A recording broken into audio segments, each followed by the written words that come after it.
at Miami Northwestern with a perfect GPA. Let me just say that when I was George's age, I did not have a perfect GPA. What a remarkable young man. We're so proud of him. That's the future. Give it up for your representative, Frederica Wilson.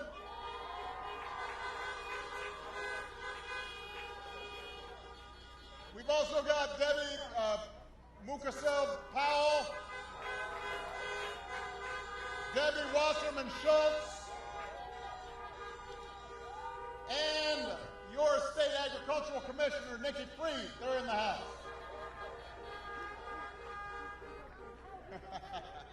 You got that horn honking good.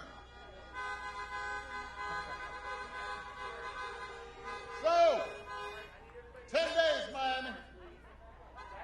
10 days until the most important election in our lifetime. But the good news is you don't have to wait for November 3rd to cast your ballot. You've got 2 ways to vote right now.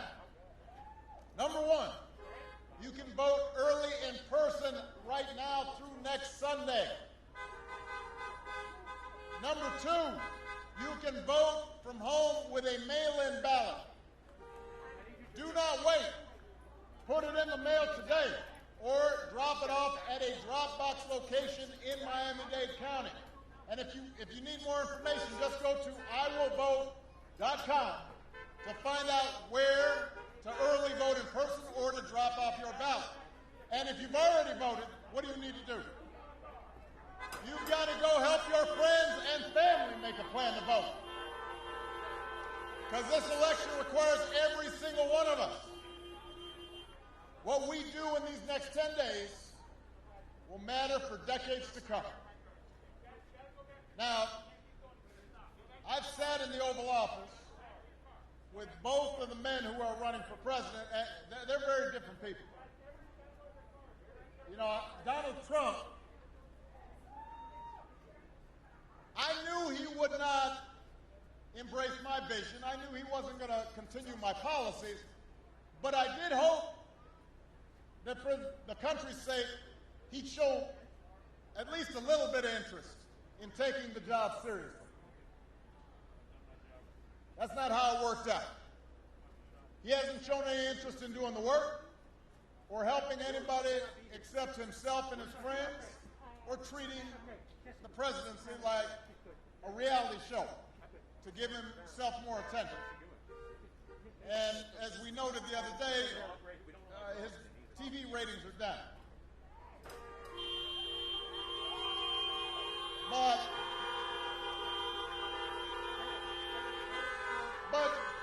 listen, Miami, the rest of us have to live with the consequences of what he's done.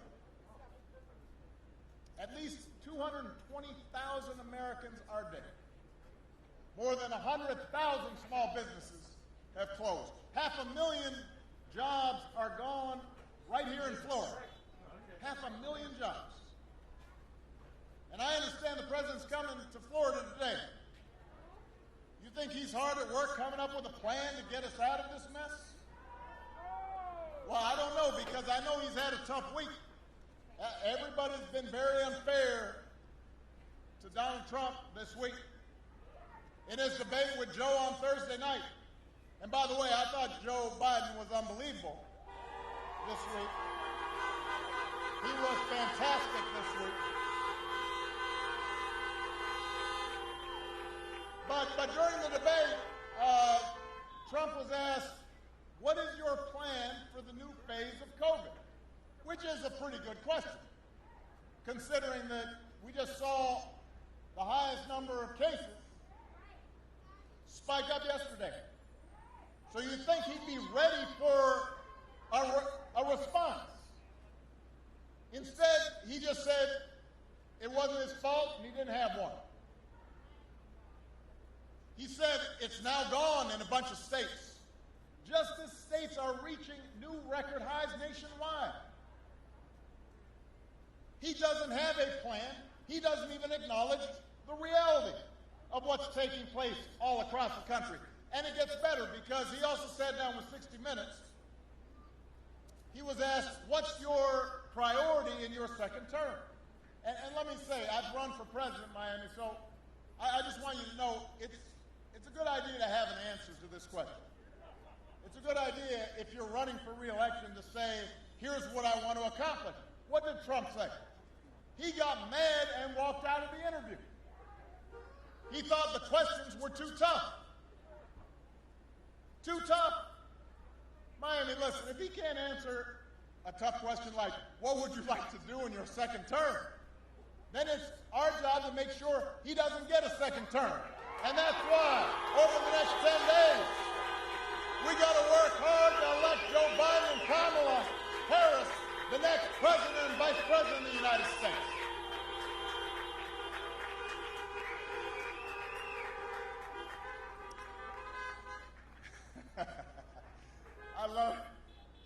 I love the creative honking. It's fantastic. Now listen, you delivered twice for me, Florida, and now I'm asking you to deliver for Joe and deliver for Kamala. 12 years ago, when I chose a vice president, I didn't know Joe that well. We served in the Senate together, but we come from different places. We're part of different generations.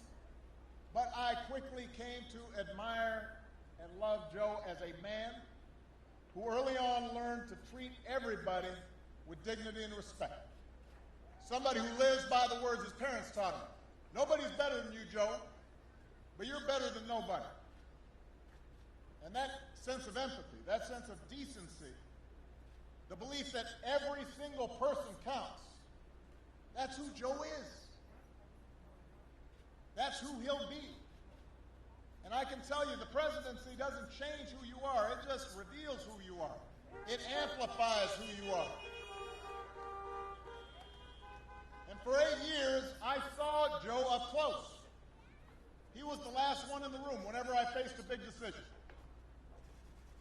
He made me a better president. He's got the character and experience to make us a better country.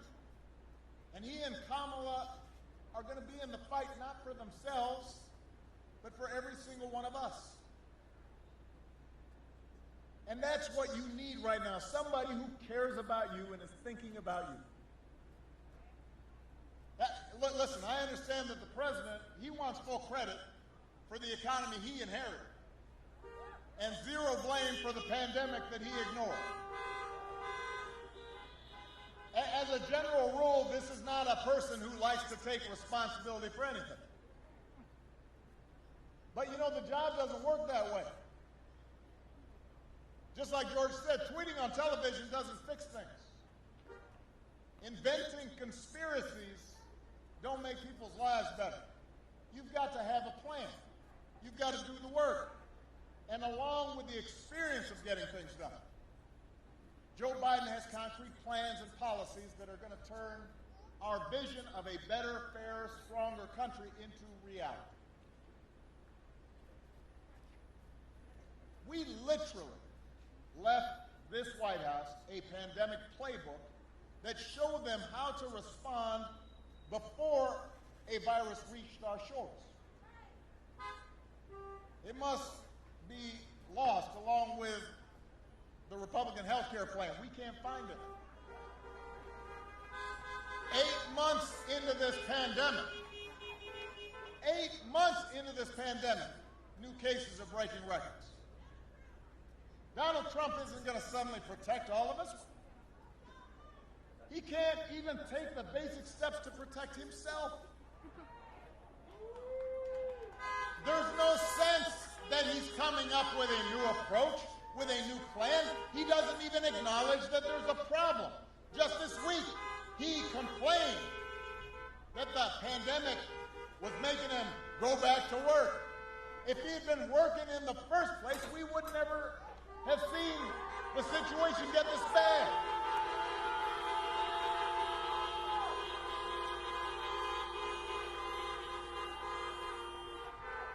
Listen, I have said this before. I am going to say it again. This pandemic would have been tough for any president. because we haven't seen something like this in 100 years.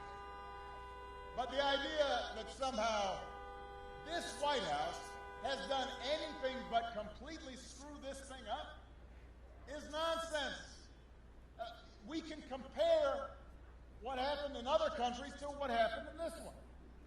So South Korea identified its first case at the same time as the U.S. got its first case.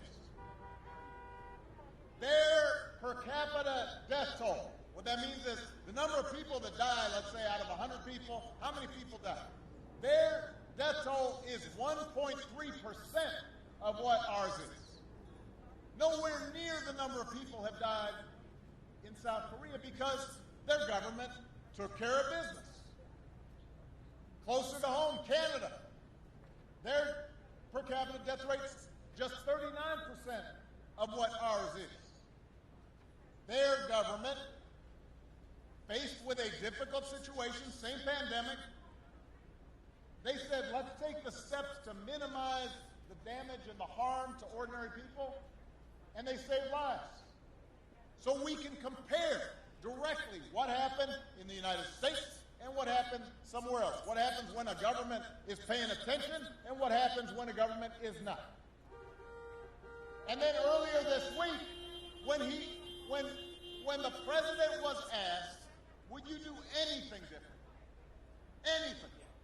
He said, not much. Not much. I mean, he couldn't even acknowledge that maybe we should have taken some steps earlier to start testing people.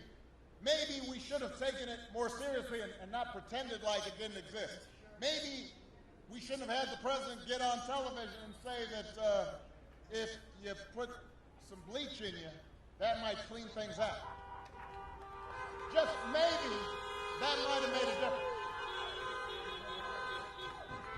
And the mismanagement would be comical and ridiculous if it didn't mean people losing lives. If it didn't mean the economy not recovering. And the pandemic has hit African Americans and Latinos harder than anybody in Florida. I'll bet you can think of some things you would have liked to see the government done differently. So, just a baseline is that Joe and Kamala take this seriously. Joe understands how much it hurts for grandparents to not be able to see their grandkids or hug each other. They understand that you can't effectively get the economy moving again as long as people are afraid of getting a disease. He's not going to screw up testing. He's not going to call scientists idiots. He's not going to host a super spreader event at the White House the way this current president did.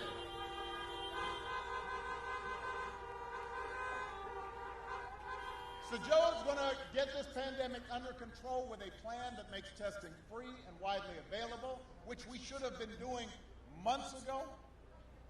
He's going to get a vaccine to every American cost-free, and he's going to make sure that our frontline heroes never have to ask other countries for the equipment that they need to keep themselves safe while they're taking care of us.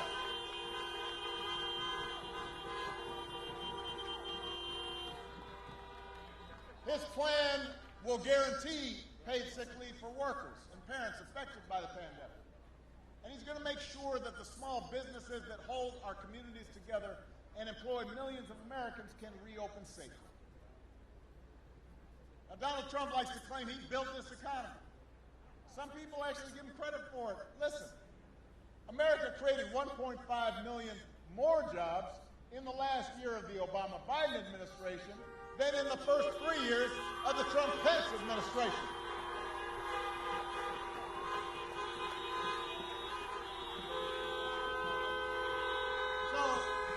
So unemployment was steadily going down during the Obama-Biden presidency, and then he gets elected and it keeps on going down, and suddenly he says, look what I did.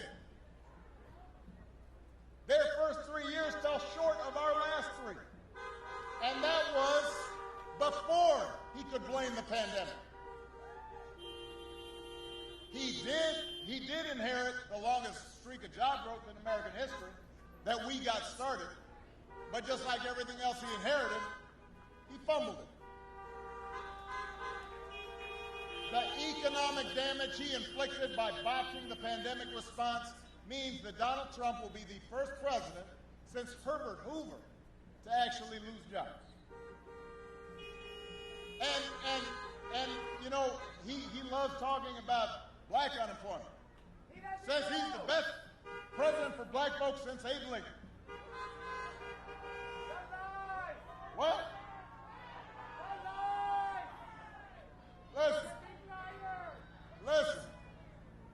Black unemployment almost hit 17% during the Great Recession 10 years ago, and through a lot of hard work, Joe and I helped get it down to 7.8 by the time we left office, and it just kept on going down like all the other employment rate was going down, not because Donald Trump did anything. This year, it went way up, back to 17% right here in Florida. And he hasn't had an answer for it. The only people truly better off than they were 4 years ago are the billionaires who got Trump tax cuts.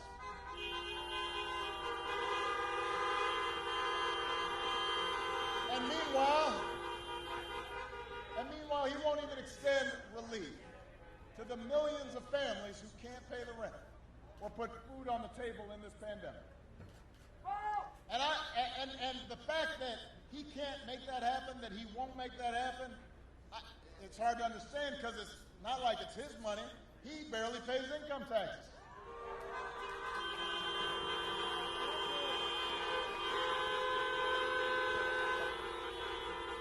He had no problem paying a ton of money in taxes to China from his secret Chinese bank account.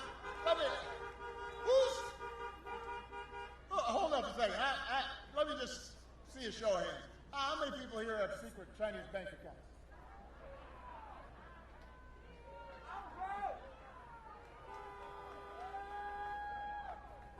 Who's got a secret Chinese bank account? His first year in the White House, he only paid $750 in federal income tax. You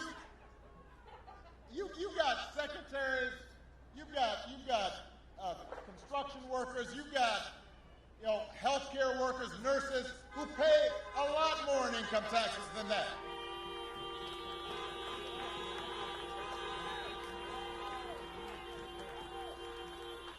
Listen, I'm not saying that like on tax day I'm just so happy about all the taxes I'm paying, but I pay more than 40 cents on every dollar I earn. So does Michelle. And we do it proudly because what I know is that this country has blessed me, and that I want to make sure that folks like George can get a scholarship to go to college. I want to make sure that a senior is properly taken care of. I want to make sure that we're repairing roads and bridges and helping folks who need help, and that our veterans are getting the disability rights that they have earned.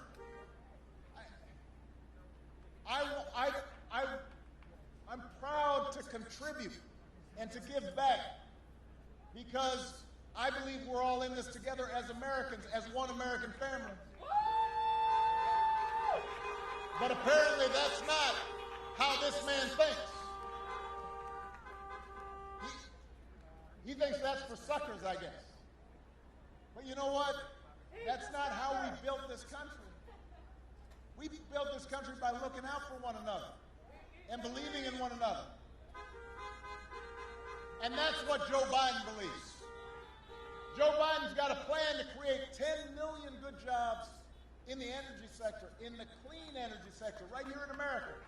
And it's part of his plan to protect Florida from climate change and secure environmental justice. And he'll pay for it by rolling back Trump's tax cuts for billionaires. And Joe sees this as a moment, not as a chance to get back to where we were, but to finally make some of the long overdue changes so that our economy actually makes life a little easier for everybody. for the waitress trying to raise her kid on her own, for the student figuring out how to pay for next semester's classes, for the shift worker who's worried about getting laid off, for the cancer survivor who's worried that her pre-existing condition protections will be taken away. Let's talk about health care for a second. Because I know that George and I share something. We lost our mothers at a way too early age. Republicans love to say, right before an election, that they'll protect your pre-existing conditions. Now listen, Joe and I actually protected them 10 years ago with the Affordable Care Act, which made sure that anybody with a pre-existing condition could get health insurance. It protected everybody. It protected folks who already had health insurance. It protected folks who might have to buy health insurance in the future. Hispanics saw the biggest gains in coverage of anybody. Almost 93% of Hispanic kids got covered, an all-time high. And yet, under this administration, Hispanic kids have lost coverage. And throughout this process, when we were getting folks health care, Republicans fought us every step of the way. They've tried to repeal or undermine the Affordable Care Act, Obamacare, more than 60 times. And when they're asked about it, they say, well, look, we're going to have a great replacement. It's coming. It's going to be there in 2 weeks. It's been 10 years now. Every 2 weeks they say they've got a replacement, and they haven't come up with nothing.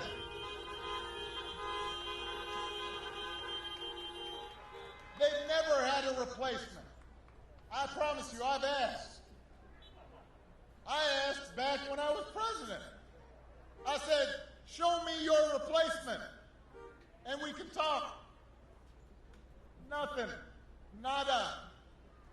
Zero. Zilch. Goose egg. The reason they don't show you their plan to actually provide people protections when it comes to pre-existing conditions is because they don't have one and they never have. And that's just a fact. And instead of just fessing up that they don't want people to have health insurance, they've attacked the Affordable Care Act at every turn. They've drove up costs. They're driving up the uninsured. Now they're trying to get the Supreme Court to take away your health care as we speak, in the middle of a pandemic, with nothing but empty promises to take its place. Why would you want to take people's health insurance just at the very moment when people need health insurance the most? What's the rationale of that? And think about what that would do to families right here. Miami-Dade has the highest enrollment of any county in Florida. Florida has the highest enrollment of any state in America. Nobody has a bigger stake in making sure those protections stay in place than folks right here in Florida. Just this week, Trump flat out said he hopes the Supreme Court takes your health insurance away. Said it out loud. Miami, Joe and Kamala will protect your health care. They will expand Medicare. They will sign up more folks on Medicaid and make insurance more affordable for everybody. That's what they stand for, and that's why you've got to get out there and vote.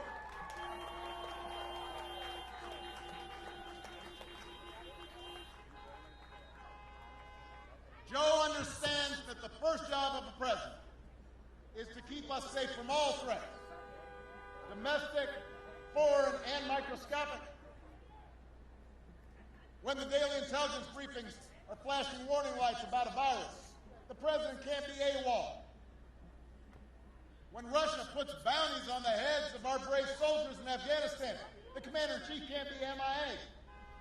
He can't be somebody who doesn't read the briefings. Joe Biden would never call the men and women of our military suckers and losers.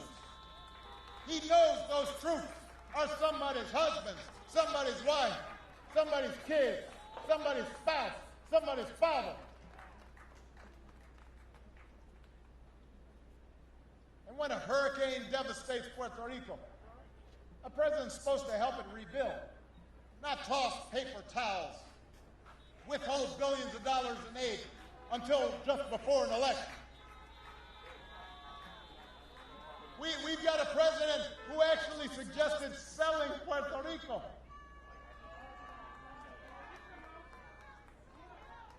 Now, believe it or not, it could have been worse. He once asked our national security officials if he could nuke hurricanes.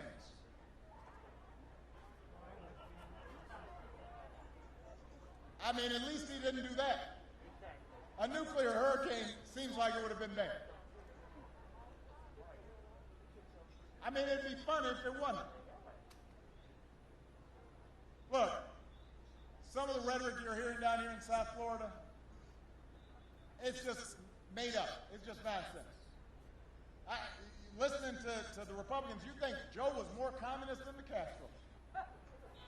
Don't fall for that garbage. Don't fall for that okey doke. Joe Biden is not a socialist. He was a senator from Delaware. He was my vice president. I think folks would know if he was a secret socialist by now. What is true is he'll stand up for ordinary people. What is true is he'll stand up for workers. What is true is he'll stand up for a higher minimum wage. What is true is he'll stand up for affordable housing. What is true is he'll go promote human rights in Cuba and around the world, and he won't coddle dictators the way our current president does. And let me tell you something else about Joe Biden. Joe Biden's tough. You know, something that you can't really say about this president, he likes to act tough and talk tough. He thinks scowling and being mean is tough, and being rude is tough, but when 60 Minutes and Leslie Stahl are too tough for you, you ain't all that tough. If you got to walk out of a 60 Minutes interview, then you're never going to stand up to a dictator.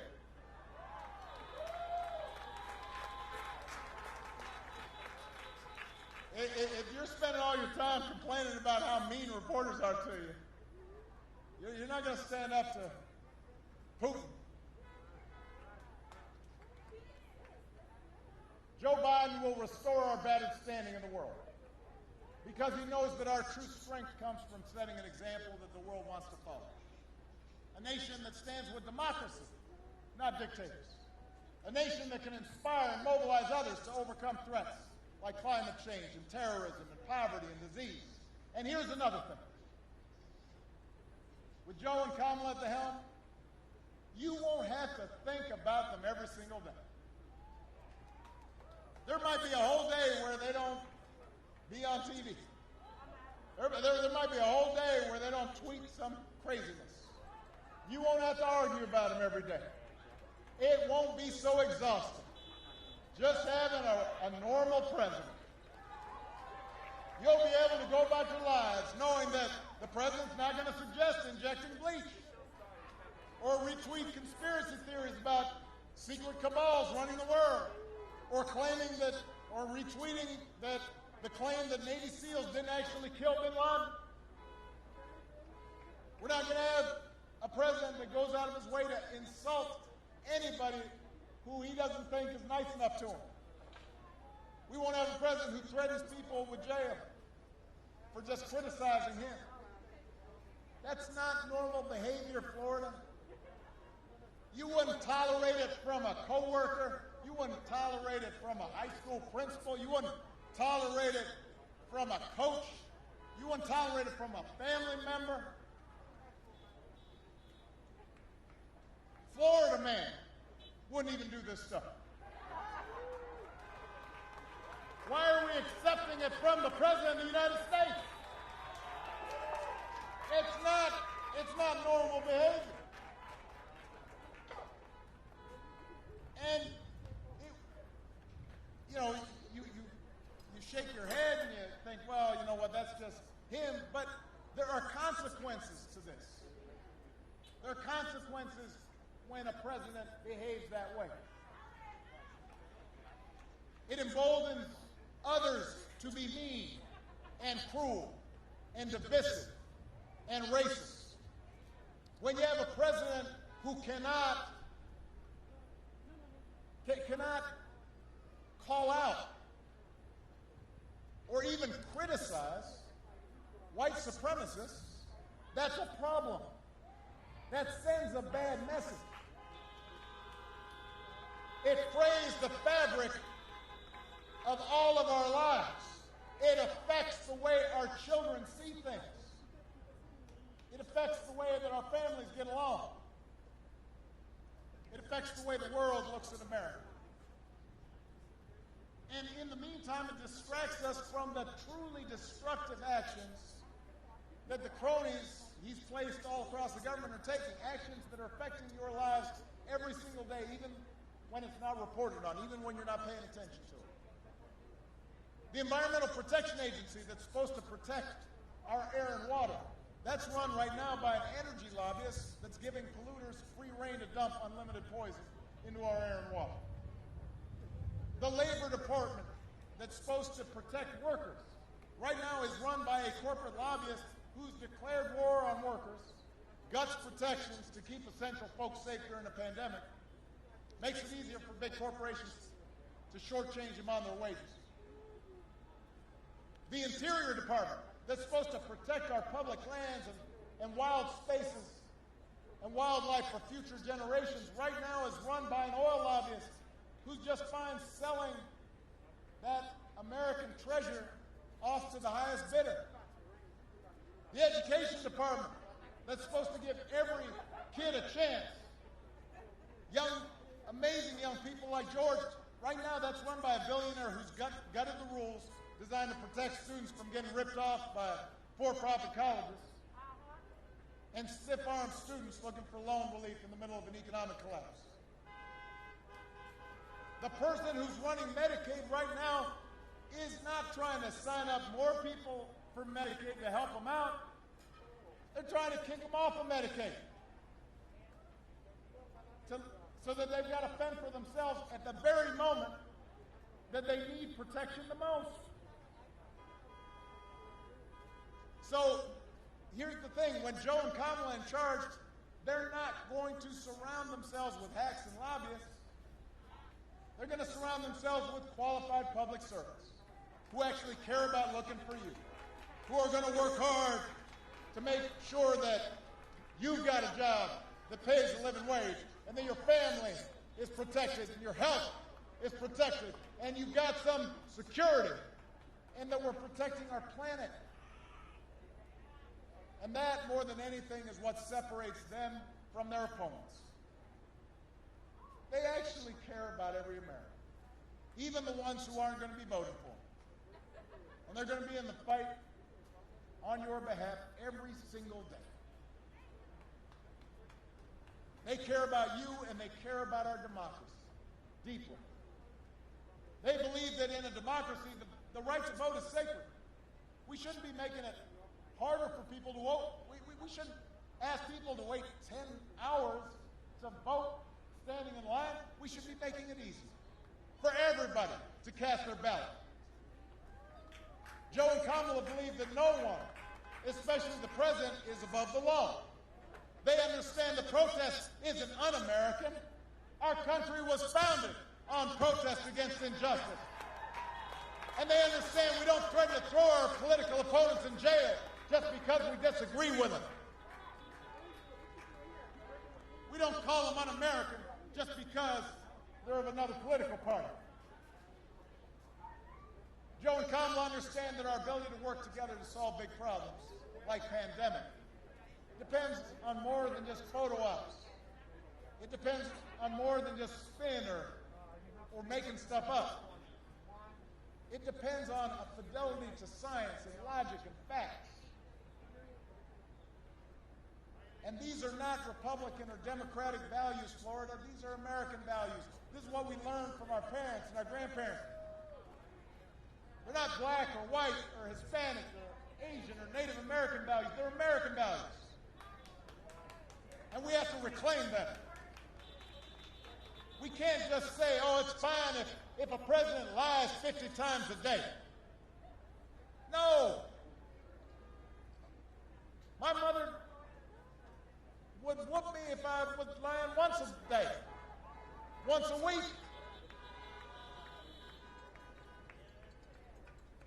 These are American values that we have to reclaim, and in order to do that, we are going to have to turn out like never before.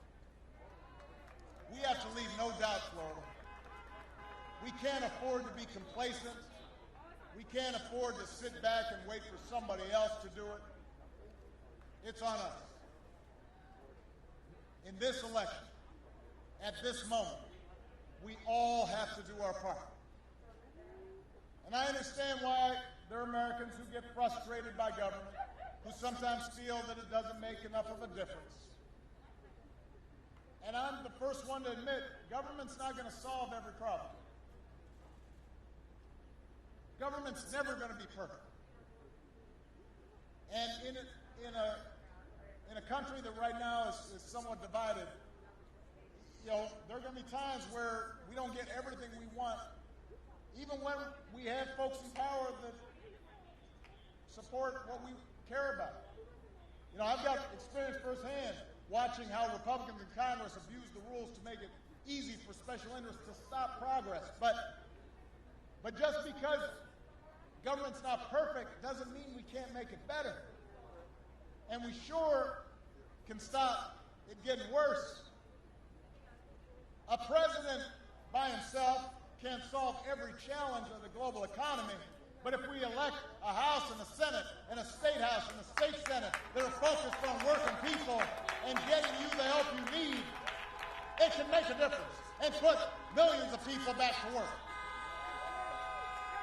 A president by himself can't eliminate all racial bias in our criminal justice system, but if we elect Joe Biden and Kamala Harris and also at the local level, district attorneys and state attorneys and sheriffs that are focused on equality and justice, we can make things better.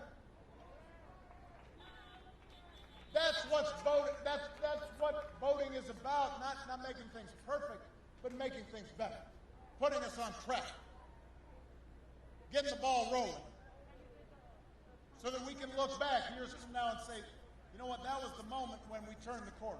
That was the time when we started bringing the country together. That was when we once again began to move together to create a better future for our children and our grandchildren. But it's got to start now. Voting is about using the power we have and pooling it together to get a government that's more concerned, more responsive, more focused on you.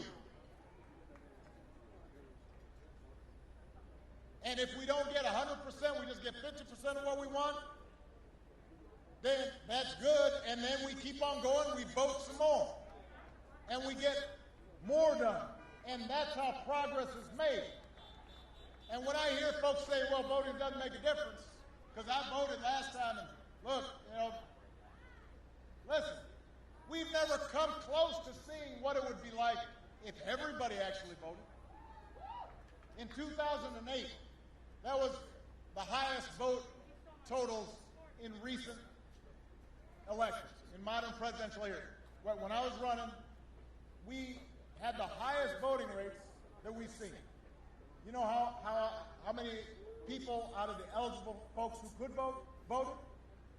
61%. That was the highest. That means 39% of folks who were eligible to vote did not vote. Imagine if 65% of people voted. Imagine if 70% of people voted. Because the folks who tend not to vote, a lot of times it's black folks and brown folks and poor folks and young folks and women. So imagine if all those folks actually turned out to vote. And imagine January 20th, when we swear in a president and a vice president who have a plan to get us out of this mess, who believe in science, who got a plan to protect this planet for our kids, who care about working Americans, who are thinking about you.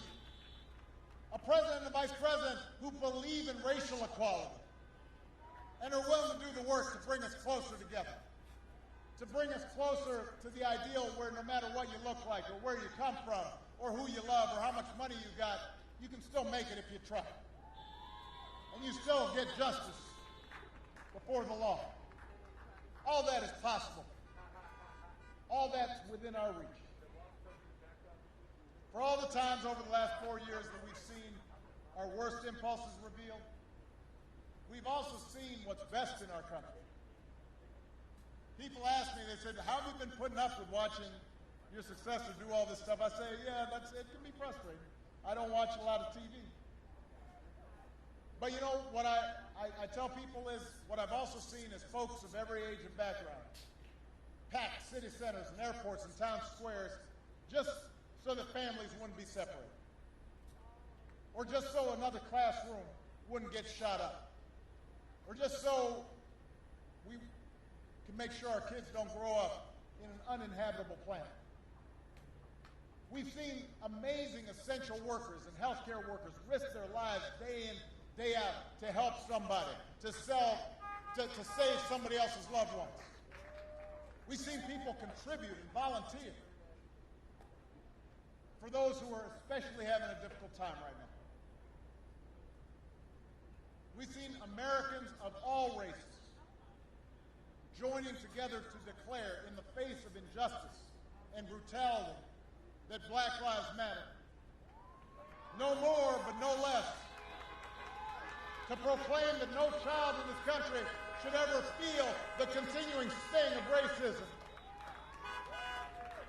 We've seen young people like George, who introduced me, ask us, do we not breathe the same air? Do we not bleed the same blood? Do we not deserve safety, belonging, and mattering? That's true in Miami, and it's true all across the country. I know this has been a tough and sometimes discouraging time, but I'm here to report to you, America's a good and decent place. We've just seen so much noise and nonsense, sometimes it's hard for us to remember. But I've been all across this country. I've been all across this state. There are a lot of good people here. There are a lot of folks who share the values of looking out for one another and doing right by one another. And we've just got to make sure that our politics reflects that. And we do that by voting. Miami, I'm asking you to remember what this country can be. I'm asking you to believe in Joe's ability and Kamala's ability to lead this country out of these dark times and help us build it back better. We can't abandon the Americans who are hurting right now. We can't abandon the kids who aren't getting the education they need right now. We can't abandon those protesters who inspired us this summer. We've got to channel their activism into action. We can't just talk. We can't just imagine a better future. We've got to go out there and fight for it. We got to out-hustle the other side. We got to vote like never before, and we've got to leave no doubt. So make a plan right now for how you're going to get involved in voting. Do it as early as you can. Tell your family and friends how they can vote too. Don't stop with Joe and Kamala. Make sure you vote all the way down the ticket. And if we pour all our efforts into these 10 days, if we vote up and down the ticket like never before, we will elect Joe Biden and Kamala Harris. And we will leave no doubt about what this country we love stands for and what we believe in and who we are as a people. So let's get to work, Florida. Let's bring this home. I love you, Miami. Honk if you're fired up. Honk if you're ready to